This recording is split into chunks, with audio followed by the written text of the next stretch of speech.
But when you put those two together, it's like this superpower where you are motivated and energized, but you're sort of free of overwhelm and fear and anger and all that.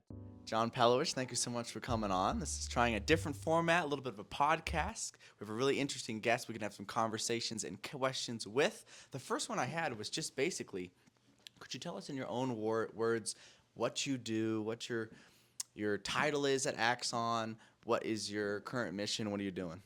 Yeah, well, and to start off, thank you very much. I'm excited to be here with you guys, and grateful for the experience and get to contribute to what you guys are building. So thank you for having me. Yeah, so at Axon, the title of the position I hold is Director of Neurofeedback and of Mindset and Peak Performance Coaching. So in a nutshell, with neurofeedback, you can kind of think of it as like personal training for the brain. We're guiding the electrical activity of the nervous system towards optimal and efficient. So it helps a myriad of things, anywhere from sort of the mental side of anxieties, depressions, focus issues, and as that list goes on into some of the sensory side of things, vision, hearing, etc. But yeah, we guide the brain back to optimal and efficient functioning in that electrical space. And then you combine that with the coaching and the peak performance side of things. You can kind of sum it up as I help people maximize their health, their performance, and their happiness. And we do that by building understanding, expanding knowledge and awareness, and then improving decision making in the three lanes that more or less make up our entire experience of life, which is our physiology, our neurology, and our psychology. So body, brain, mind.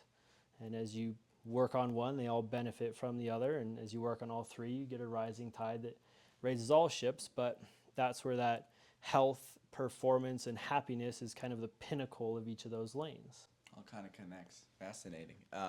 Just to ask a little bit about your background, I read on the bio that you've done some hockey. Mm-hmm. How long did you play hockey for, and what was it like being not one of the biggest guys on the field in a rough sport? Yeah, I love hockey. Grew up in California as well, so like backwards start from where I was born. I think the closest rink was about an hour and a half away in Berkeley at the time.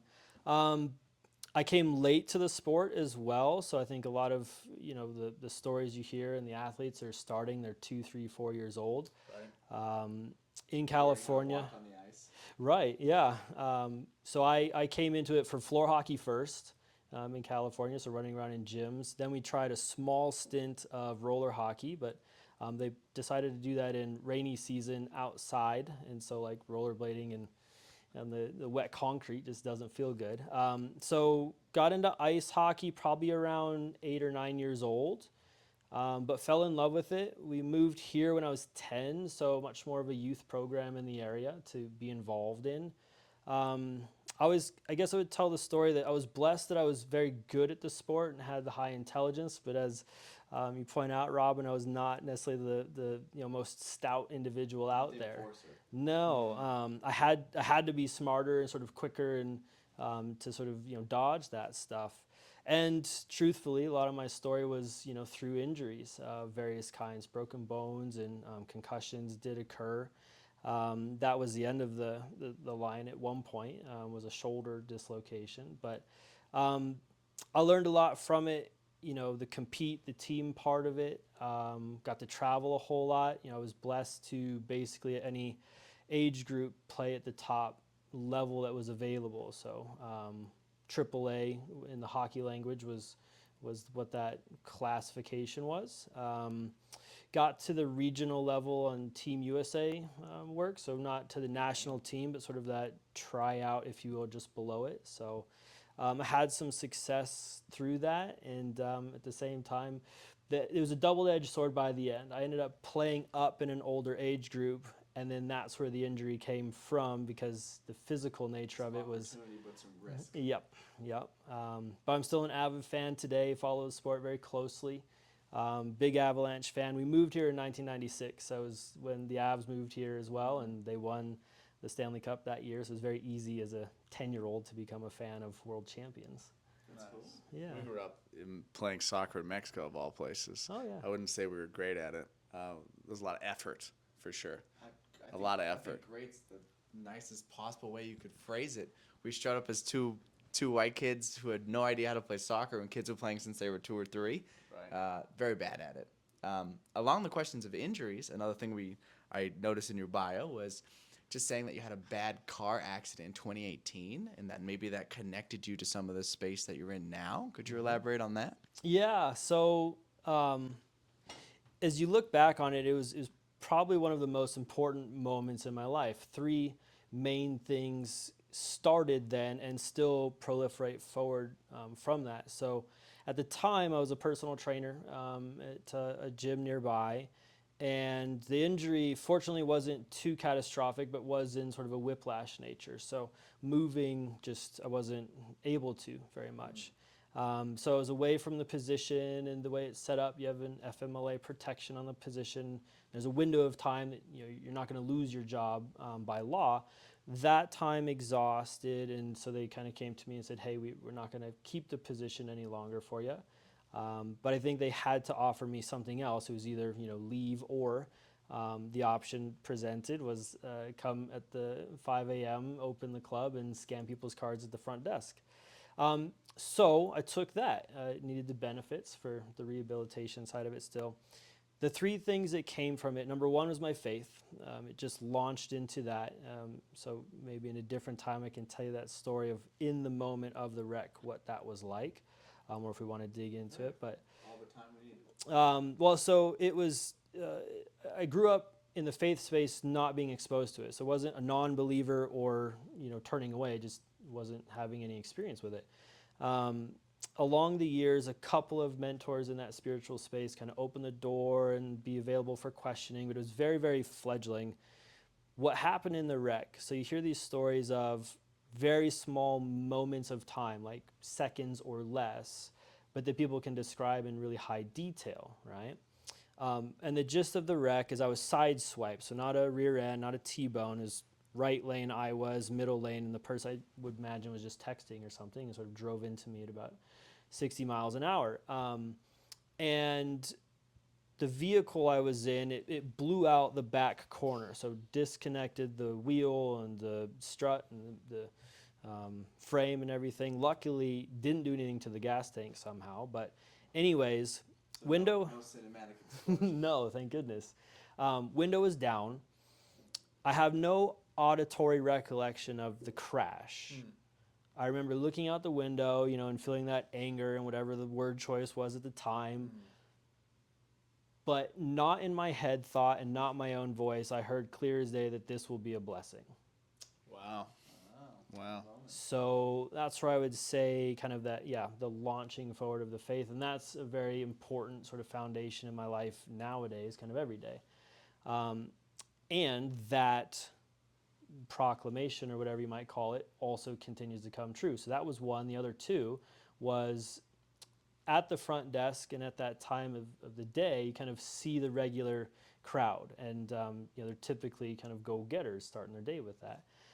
So made different friendships. Long story short, a gentleman who had a neurofeedback office. We got to know each other. Concurrently, I was digging into Joe Rogan podcasts, and I'm pretty sure it was a Dr. Rhonda Patrick episode where they were talking about neurofeedback. And I'd always thought there's got to be something that exists that is like what we can do for the brain to sort of tune it up or heal it or whatever. So She always has great diet tips and that kind of thing. From my experience of her, listening to her podcast and following her on Instagram, yeah. But I'm sure it spills over to the neuro place eventually. There's a connection. Yeah. I like her a lot. I think she's a great resource. So that's how I became aware of neurofeedback. It wasn't a part of my recovery or anything. I just kind of uncovered a stone and been going down the rabbit hole since. And then that gentleman had a tech who left, said, I have a position open, and I already know who you are. I don't need a resume or whatever. If you want in, we'll teach you what you need to know. So that was two, and then the third was my wife. Met her at the desk too. That really... The 4 o'clock crew, the people who... It's not everybody, and it's not me, but people who wake up at 4 o'clock in the morning and start their day and go to the gym, that is an interesting group of people. I've been to some weight cuts with fighters where they had to cut weight in the sauna early on. We were in Vegas, and there was such an unusual crowd of people who all there 4 o'clock in the morning.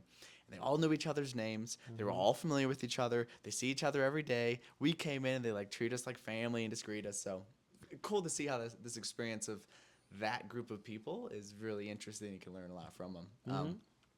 You mentioned neurofeedback a couple times. For our listeners at home, can you expand on what it is, what QEEG is, that field? Because this is what I've been doing with John and Axon.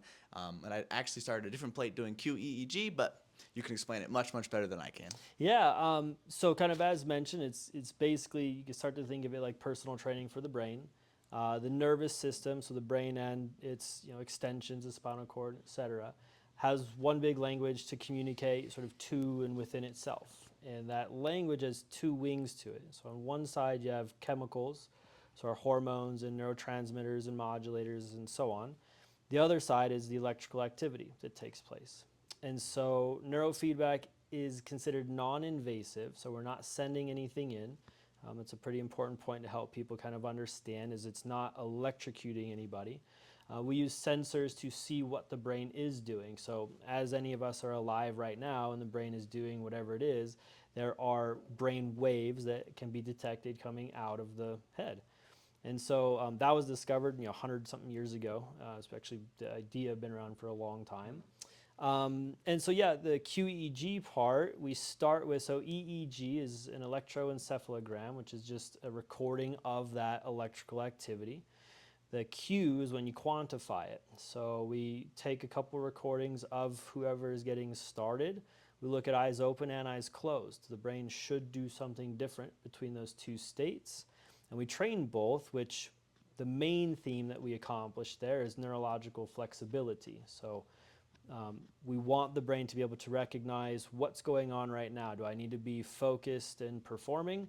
Is it time to relax and fall asleep? And be able to shift into appropriate states so that both of those can happen really well. And so then the database we work with is effectively made up of healthy, well-functioning representations of that electrical activity. So the Q part is we'll take an individual's maps, compare that to peers in the database. We'll line up age, gender, and handedness of an individual. And then through quantifying it, you basically get a look in a statistical way. So units being standard deviations, it's, if you remember statistics class at all, but it tells us where are we about the same as that norm, and are we more than or less than, and how far from. And then that's kind of the roadmap or an objective starting point of where we might be dysfunctional. And so we use neurofeedback to guide the brain back towards that, and I always kind of refer to it as home base, if you will. And that happens, the how does it work part is the mechanism is operant conditioning. So the easy example, the classic example, is training a pet to do a trick well or behave. And when that ideal outcome occurs, you reward it, so a pet gets a biscuit or whatever. With the brain, it's the fun question we do get is like, well, how do you give my brain a treat? Lots of neuro research and eventually common sense will tell us, so out of our 5 senses, the top 2 that deliver the most and sort of command the most energy and workings of the brain is vision, by far number 1, and then hearing number 2. So in a visual experience, what we know is that a brain prefers the characteristics of bright, brilliant, clear, colorful, vivid, in motion, typically life size, things like that help. So we leverage that, and basically with the sensors, we watch the brain in real time, develop through the software a protocol or a window of ideal activity that when the brain is exhibiting that, we reward it. Visually, it's a bright screen as opposed to a dim screen. And when we just layer that with auditory as well, so they'll have headphones so that there's an auditory reward. And the more you stack in a unit of time for the brain to deal with, it's just going to have a greater impact. So they're both doing the same thing. It's just giving it a couple of different angles of what it prefers. But now, and the heart of it is we're driving neuroplasticity. So our nervous system has this amazing capacity to change itself based on the experience it has. And it's designed to do that to pursue optimal. So we're just kind of leveraging this natural capacity of it. through ways that we know it likes. And what's cool is it eventually kind of hits a momentum where it, you could say, I guess, synchronizes or recognizes what it's doing that is receiving the reward, and then begins to do that more often. Neurofeedback in a nutshell. A good question that Hannah suggested was to ask about the data regarding QEEG and concussions. Since a lot of our viewership, a lot of the people we work with are fighters, that someone's going to get concussed. Could you discuss a little bit about that, of the data there? Yeah, so we get two main buckets of information. One we'll call power, which is looking at the frequency spectrum at large. So from 1 hertz up to about 40 hertz. And the different hertz ranges are going to represent different states for us. The other bucket is networking or communication. So in the brain, how are the signals moving around? Are they too fast or too slow? Are they too big or too small? Are certain areas hyper connected and really locked in to communicating, or not communicating at all? And the gist on especially the communicating side is the Goldilocks approach. You want not too much or too little of really any of it, sort of just right. With concussions, typically what happens, so it's an injury to the brain.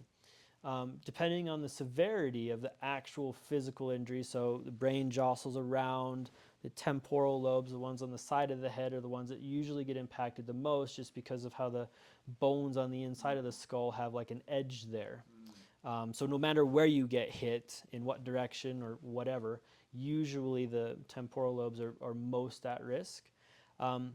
But just like any other part of the body, the brain, when it's injured, is going to try to reduce its activity and exposure to further injury. So the example I always talk about is comparing it to like a sprained ankle, right? So if I roll my ankle, the first thing is going to be pain and then swelling. And pain's to get my attention that something's wrong, and then pain and swelling are both to deter further usage so that more damage is less likely to happen. More complex, I guess, with the brain in terms of how it'll show up, but you have these different ways that the brain will start to try to not work as well, right? To create space for healing. Whether that's irritability and mood volatility, it can show up as, whether it's actual headaches, migraines, sensory sensitivity, and like a pain that we can feel that way. It can show up as foggy brain. It can show up as insomnia, right? I sleep too much, I can't sleep enough. It really does kind of manifest a lot of different ways. But generally in neurofeedback language, we see an elevation of the slow waves, of delta especially. In a healthy, well-functioning brain, delta is mostly responsible for deep restorative sleep. It's really, really important. But when we're asleep, if this is what we're experiencing in our daytime, it's like the whole system's trying to run through mud while carrying a 50-pound ruck pack too, right? It's just not going to feel conducive to being able to perform well. It's often not, like, I want to be careful with any version of like a guarantee, but it is often not something that's permanent. But the same way, if the ankle isn't rehabilitated well, you kind of fast forward to the end of that, you probably have some measure of like scar, Lingering. yeah, like scar tissue to the area or a hitch in the step, which is still just to prevent further damage and usage until and if proper rehabilitation occurs. So to that sense, it's not permanent, aside from if we continue to experience, what caused it, or don't really get a well-designed, rehabilitation plan.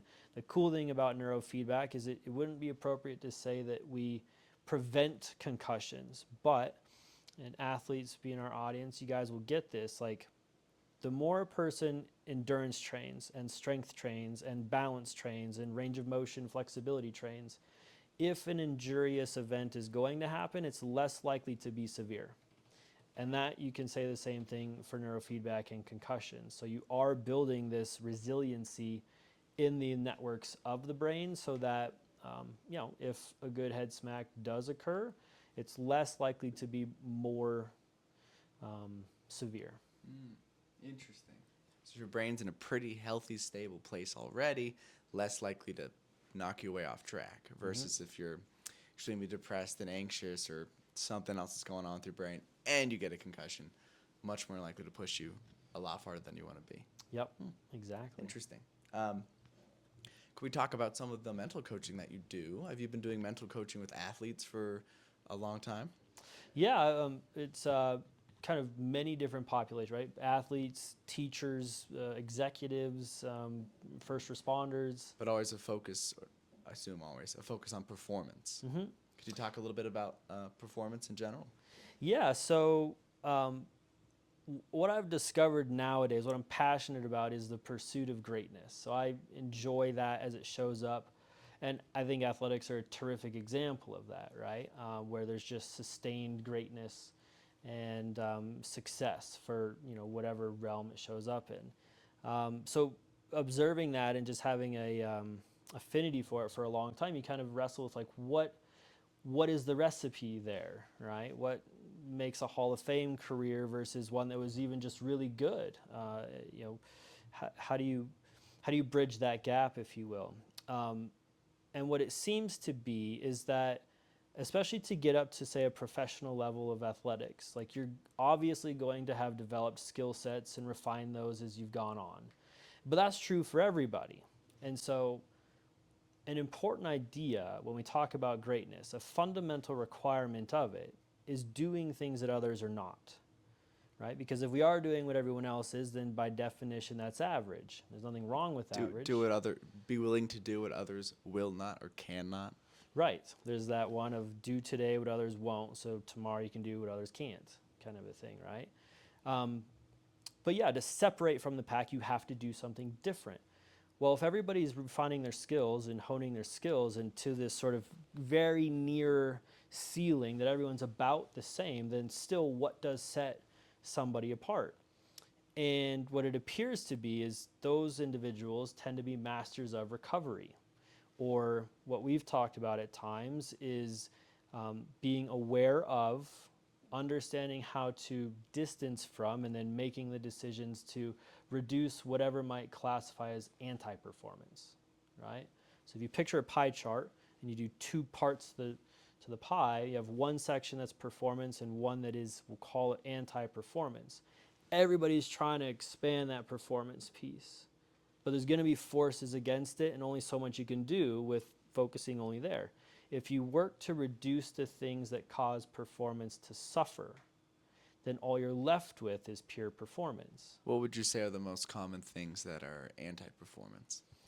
So I think to start thinking about it, there's 6 things that any of us, athletes or just humans in general, can, or when we pursue them, and then you can move that towards a mastery level of pursue them intelligently, are going to experience life in a really great way, no matter the domain that we're in.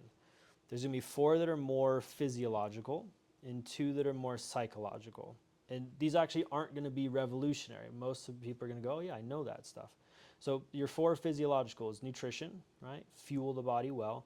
Hydration, far more important than I think people give it credit for, and probably the lowest hanging fruit if at any time we're feeling anti-performant, right? Sluggish, tired, foggy brain, whatever. It's almost always water. I see the giant hydro flask over there. That's got to be at least a gallon. That's right. A gallon water. Yeah. I just got mine over This there. man's hydrated. Yeah, Yes. it makes a difference. So food, water, sleep, I'll put into sort of that physiological one. That probably is the king of them all, just because it's the rising tide that raises all ships. And then movement, activity, exercise. So you pursue those 4 things, especially physiologically, we're going to feel pretty well. Your 2 psychological are going to be, you could call them social connection, so community, family, relationships, support systems, and 2 ways, right? Being able to support somebody and also to receive support makes a big difference. A lot of research around that.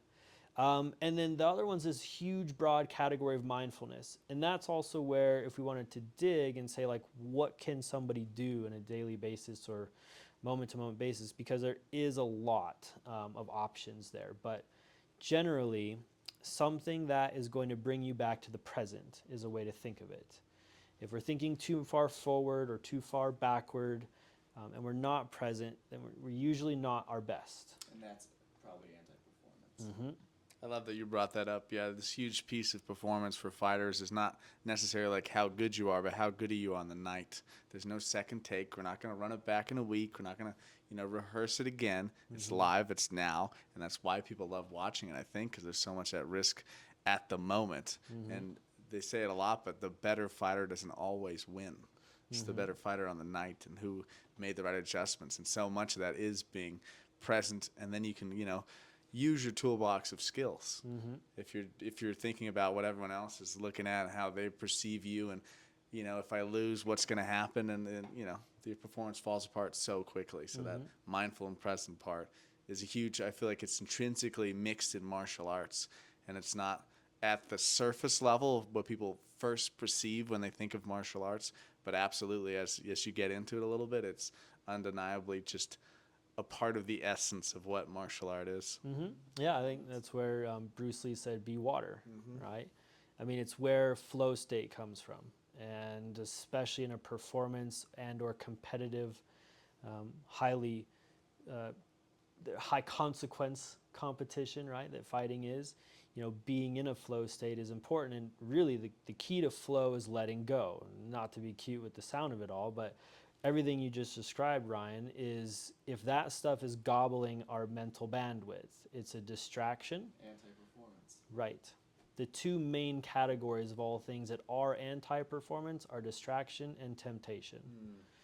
So to put a bow on the idea of the 6, any person who pursues those, and pursue is an on-purpose word, right? The choice to effort in those directions, is going to do pretty well. The most juice out of the squeeze comes from also having a discipline to resist the things that would tempt and distract us away from those. So it's, can you do only those 6, right? If we train hard and drink a lot of water, but then go at a fast food restaurant or something, or we indulge with beverages, right? You kind of undo the work you've done. So the message is not abstinence, it's not avoid, but be intelligent in the way that knowing what the consequences are so you can remedy those. But the reality is the equation solves that the less you have that anti-performance taking place, all that you're left with is pure performance. And that's what will incrementally put the best of the best ahead of just the best, right? That's where you get Hall of Fame careers, or, on a single performance, tends to really weigh towards success and victory is just purely doing that. Do you feel like it's a little bit like perfection, where it's something we're all striving for, but you can never truly achieve because there's always going to be something, like you're never, you might mess up your sleep because you just woke up. Like, it's never perfect, but it's always the pursuit of it that's going to get you along that journey and just farther along and accomplish a lot of your goals. Yeah, kind of brings forth another main, philosophy or so in the communication and the coaching, is if you can approach the whole time with truth and grace.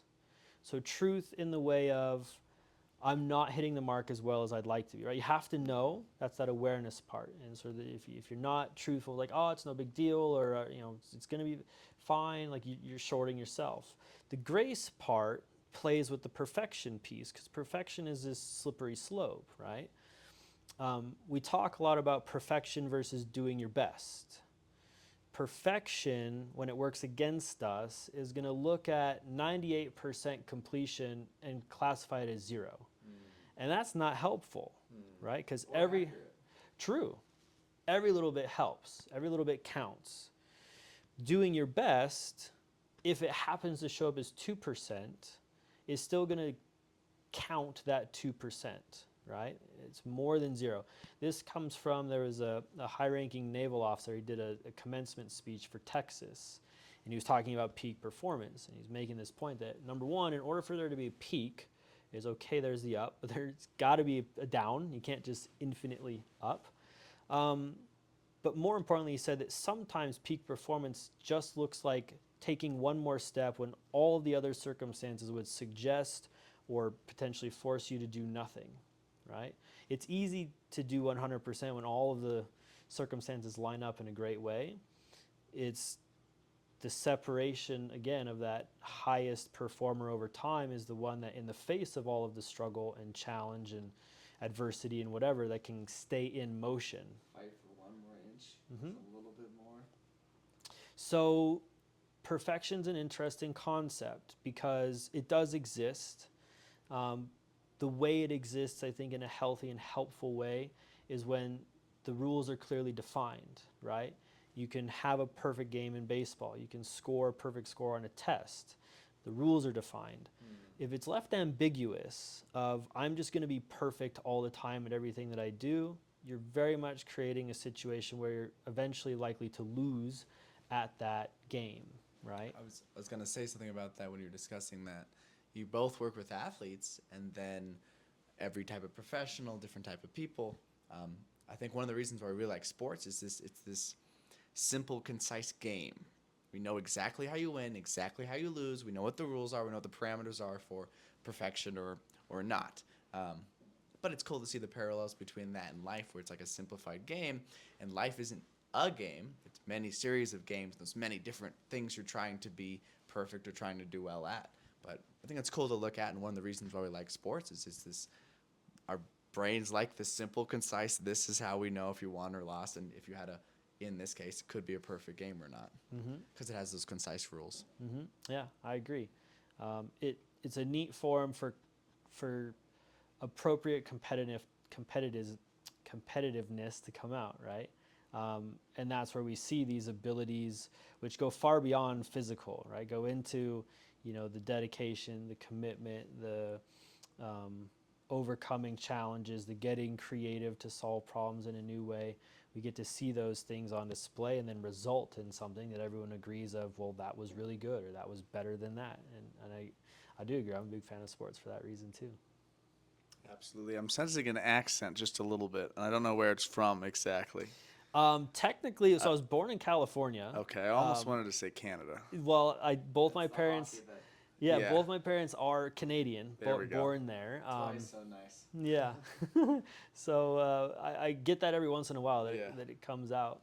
And like I don't know, I use that word I guess at times. It just kind of fits at the end of a sentence to keep the thought going. Oh, it's great, and it's nothing fun about sounding like everyone else. One question I definitely wanted to ask, you touched on it a little bit about the different waves from the brain. Slower waves, I believe you called it delta, and I believe the higher waves are the alpha waves. Well, there's more than, so you going slowest to fastest, you have delta, theta, alpha, and then beta gets broken up into a few. They call it low beta, beta, high beta, and then gamma. What are the distinguishing factors between them? What really separate those? Yeah. So slower to faster, think of it from deactivated to activated, or more real life terms, kind of at rest, recovering, healing on the slow end, to at work, performing, and doing on the fast end. Theta, for example, is like when we feel drowsy. It's one component of it, not the only thing. But as we're ready to fall asleep, we'll close our eyes. Alpha is a resting rhythm of the visual system, so that kind of comes up from the back of the head, washes forward, kind of sets the stage for theta, which quiets the brain when it's working quite well. And then that puts us on that doorstep of sleep to be able to fall asleep. You can kind of demarcate the slow end from the fast end of thought space being more divergent in the slow end, so like creativity, brainstorm, wandering in the mind. Meditation states are often in this theta, maybe alpha boundary, whereas the faster waves are what I would call more convergent thought, right? Focus, concentration, decision making, critical thinking, and consequence consideration, and so on. Alpha sits kind of in the middle, so it's really neither fast nor slow. It often gets described as like a transitional brainwave. So one of my early mentors described it as like a drawbridge. It's either open or it's closed. Ideally, it's open so that we can have that robust neurological flexibility and, wake up. Okay, we're groggy, but we're getting going, and now we're on our way to our day, and so we move up into those more alert brainwaves. If that drawbridge is closed, it can be much more difficult, almost like a hurdle to get over. Alpha is also just, in real life example, kind of like laying on the couch watching a movie. So we're alert, we're aware of our environment, but we're not really engaging with it too much. Pretty restorative aside from sleep itself. That low beta, the main difference is there's a little bit more attention paid than in the alpha space. So we're now integrating with the environment, and we may not be actioning just yet, but we're like at the ready to do something. And that could either be lean into a bout of performance or, out of it and into relax.